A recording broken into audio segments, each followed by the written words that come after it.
Nama Gubernur DKI Jakarta Joko Widodo kembali unggul dalam hasil survei yang dilakukan sejumlah lembaga survei. Hasil survei Poltreking Institute menunjukkan suara responden yang memilih Joko Widodo alias Jokowi tetap mendominasi. Tingkat keterpilihan Jokowi mencapai 37,46%, jauh mengungguli Prabowo Subianto dan Abu Rizal Bakri yang sama-sama mendapatkan dukungan dari 11% responden. Sementara itu tingkat keterpilihan tokoh seperti Yusuf Kala hanya sebesar 6,12% responden dan Wiranto 5,78%. Tokoh lainnya seperti Megawati Soekarno Putri, Mahfud MD, Hatta Rajasa, Surya Paloh, dan Dahlan Iskan hanya memiliki elektabilitas di bawah 5%. Tidak berbeda jauh, survei Indobarometer juga menunjukkan hasil yang serupa. Jokowi menempati posisi tertinggi dengan 25,2%. Jokowi mengungguli Capres Golkar Abu Rizal Bakri, Prabowo Subianto, Wiranto, dan Megawati Soekarno Putri.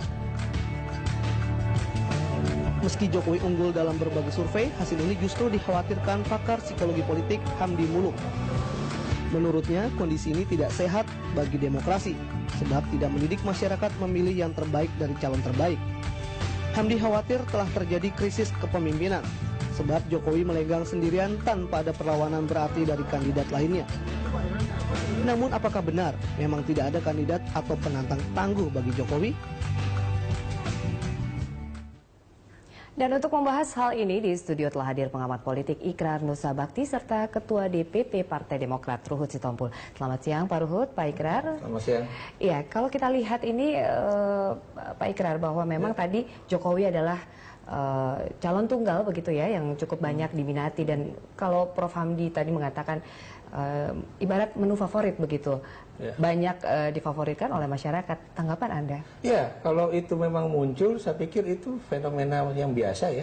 Saya beri contoh misalnya dalam kasus pemilu presiden 2004 ataupun 2009, kita tahu yang namanya Susilo Bambang Yudhoyono juga sangat unggul di dalam hasil-hasil survei ya.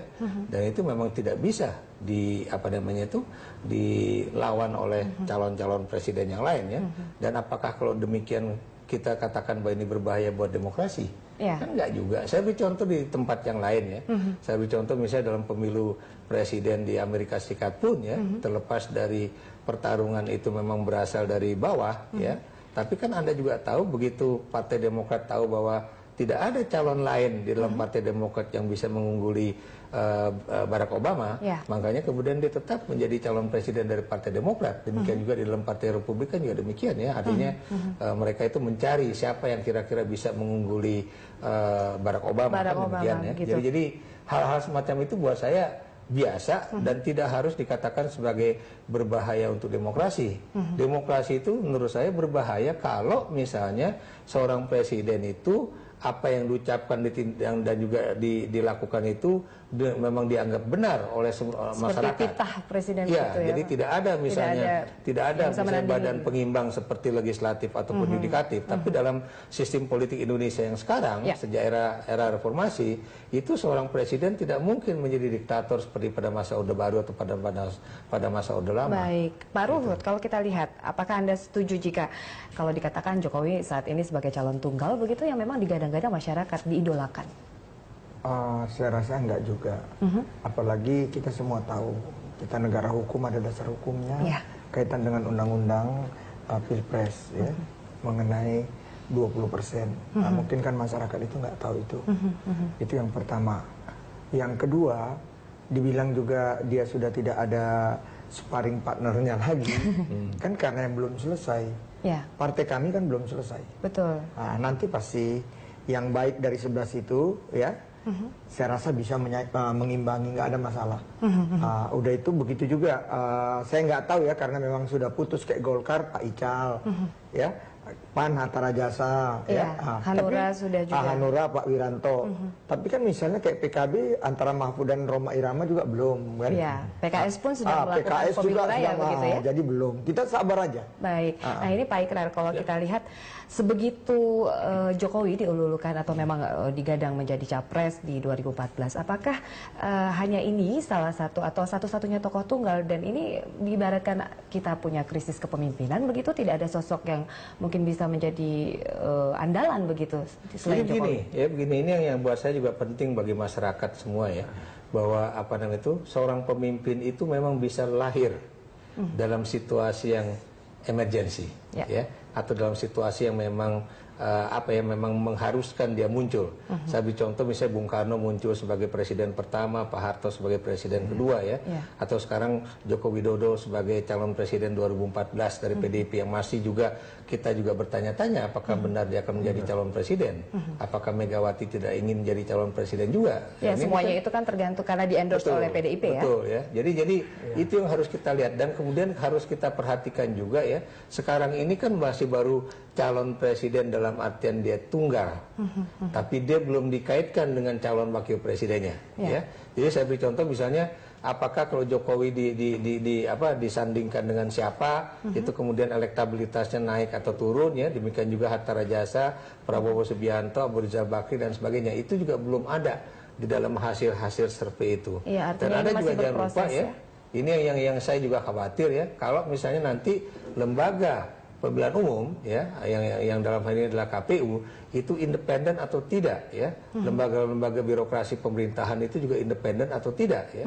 Kemudian lembaga-lembaga baik itu TNI Polri ataupun intelijen itu juga independen atau tidak. Kalau ini kemudian bermain, bukan mustahil yang seperti Anda katakan Jokowi itu paling unggul, bisa berubah juga ya. Karena itu kan faktor yang kita khawatirkan. Makanya kalau Anda lihat diskusi selama 1 tahun ini mengenai misalnya bagaimana KPU, bagaimana DPT, bagaimana Lemsanek, ya, Lembaga Sandi Negara, itu semuanya kaitannya dengan jangan sampai pemilu baik itu legislatif atau pemilu presiden itu bisa berubah sebagai akibat dari operasi-operasi praktek hitam dari yang tadi saya katakan demikian itu. Nah, Pak Ruhut, kalau kita lihat Partai Demokrat juga mengadakan konvensi capres dari Partai Demokrat begitu, menghasilkan ada 11 nama ya, tapi sekarang masih dalam proses untuk bisa mengajukan calon tunggal begitu ya. Dari nama-nama mungkin Hayono Isman, Jenderal Purnawirawan Endriartono Sutarto, Dinopati Jalan dan lain-lain begitu, Dahlan Iskan. Ini kan banyak nama-nama dari eksternal partai. Apakah dari internalnya sendiri mungkin tidak dijaring atau melakukan seperti PKS melakukan pemilu raya dari internal begitu diusung? Jadi, kenapa eksternalnya juga ikut dilibatkan begitu? Disitulah yang saya katakan kenegarawanan Pak SBY. Saya ingat sekali beliau tegas mengatakan siapapun pengganti saya dan dari manapun dia, jadi otomatis baik dari dalam kami maupun dari luar, dia kita harapkan lebih baik dari saya, kata beliau. Disitulah dalam komite konvensi kita mengundang semua siapa tokoh-tokoh, ya, yang mau ikut, ayo silakan. Di situ jadi dari dalam kami ada, dari luar ada, tapi nanti finalnya Desember ini akhir mungkin kita akan mengadakan polling pertama, baru setelah pemilu legislatif akhir April atau awal Mei, disitulah baru dari sekian yang bagus ini, yang baik ini, jadi why not the best? Kenapa tidak yang terbaik dari 11 ini? Itulah nanti baru ketemu dengan sahabat Jokowi, sahabat Wiranto, sahabat Ical, di situ. Nah, matchmakernya begitu ya nanti ya, masih beberapa bulan ke depan. Nah, Pak Ikrar, kalau kita lihat, ini Jokowi sedemikian diunggulkan begitu, kira-kira nih penantang tangguhnya ini seperti apa sosoknya, atau mungkin ada dimention satu nama begitu, atau memang Pak Ikrar? Ya, kalau kita perhatikan memang ya, dari berbagai calon-calon presiden yang masuk di dalam bursa ya, dalam bursa survei tersebut ya, itu memang nomor 2 itu masih Prabowo Subianto.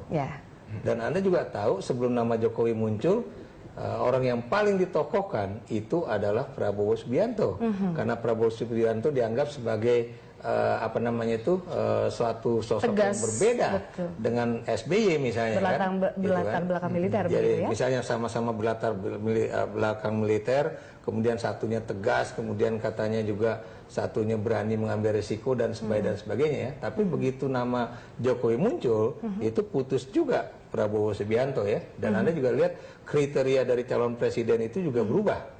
Dari yang tadinya tegas, kemudian punya jiwa kepemimpinan, berani mengambil risiko, menjadi orang yang katanya itu harus jujur, kemudian merakyat, kemudian juga apa namanya itu pokoknya berubahlah gitu ya.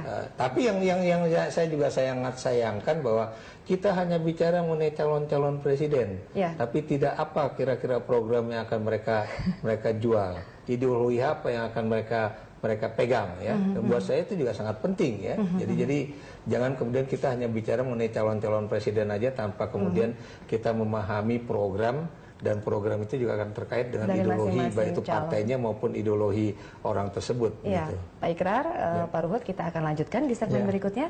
Kami akan kembali pemirsa, tetaplah di Dialog Berita 1. Dialog Berita 1 masih membahas mengenai elektabilitas dari Jokowi yang diunggulkan di beberapa survei, dan siapakah penantang tangguh dari Jokowi kita masih bahas bersama Pak Ikrar dan juga Pak Ruhut. Kalau kita lihat ini Pak Ruhut, menurut Anda apakah memang Jokowi ini pantas sebagai calon tunggal atau dari capability begitu dan serangkaian sosok yang bisa menjadi kriteria pemimpin di 2014? Ya, kalau kaitan sekarang polling itu kita ibarat cerita itu garis besar, masih ada tahapan-tahapan lain. Betul, dan masih berproses hingga April nanti ya. Jadi seperti yang dikatakan Kang Ikrar itu benar, baik sekali. Ada dua figur sekarang kan. Betul. Satu dengan ketegasannya tadi disinggung Prabowo. Satu lagi dengan gaya belusukannya, lemah lembut, gemulai Jokowi. Kan begitu ya.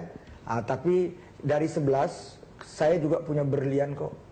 Dan saya di kubu itu Pramono Edi Wibowo. Promosi nih Pak. Yang mana beliau ada di dua itu. Kalau dikawinkan, beliau tegas. Bicara kesederhanaan, belusukannya. Waduh, saya keliling sama dia ekonomi kelas terus. Minatnya di losmen, kadang kalau perlu di rumah orang. Oh, sangat apa. Tinggal itu yang aku bilang. Ini Pak Jokowi ya? Bukan. Pramono Edi Wibowo. Tapi itulah rakyat Indonesia ini ingat loh, ini reformasi. Sangat cerdas. Nanti kan ada debat kandidat. Nanti dilihat di situ waktu debat kandidat. Jadi ini masih panjang ceritanya. Tapi memang kalau dari survei Indobarometer juga mengatakan tertinggi elektabilitasnya Dahlan Iskan dan Pramono Edi ya.